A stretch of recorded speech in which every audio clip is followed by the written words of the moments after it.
This week, the NCAA voted in a rule change, and we'll take a look here at the exact wording of it. But the basic premise of it is it allows players in 21-22, so 2 seasons from now, to use their name, image, and likeness to make money from third-party endorsements, social media, local businesses, personal appearances, those types of things. These universities and the NCAA, they're in business together. And like you said, they have like-minded interests, right? And you just talked about some of those sponsorships that some of these universities may have, right? And so now what they want to do is they want to protect their money, protect their sponsorship, right? While they make money off of these kids that allow them to get those sponsorships, right? But what you just said is that some kids may not be able to do a deal if it conflicts with the university's deal.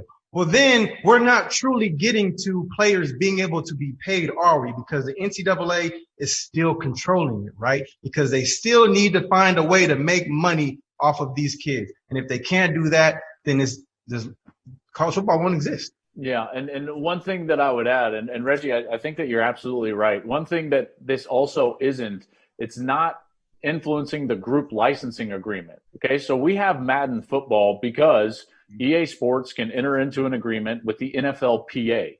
All right, so that licensing then allows every player to get a little bit of a cut, and they can have the logos of the teams, and they can have the names on the back of the shirt, and you can have the game. Well, under these guidelines that were proposed, guys, college football is not coming back to a video game because there is no group licensing portion of these guidelines, which means that they basically punted on saying, well, we don't want to have our players collectively bargain because the more that they collectively bargain, the more powerful that they are. So they just punted on that issue. We're not going to have a video game because you can't have the logos of the teams and the universities on a game that also compensates the players for their name, image, and likeness. Again, there's a lot of minutia to get through. This is going to change 1,000 times before we actually get to the rule set. And it should also be stated, a lot of smart people that want the best for college football and for athletes, Reggie, are on this panel. But the problem is, here's the problem, is that they're having to move faster than they want to, one, because of all the legislative stuff that is coming from the states.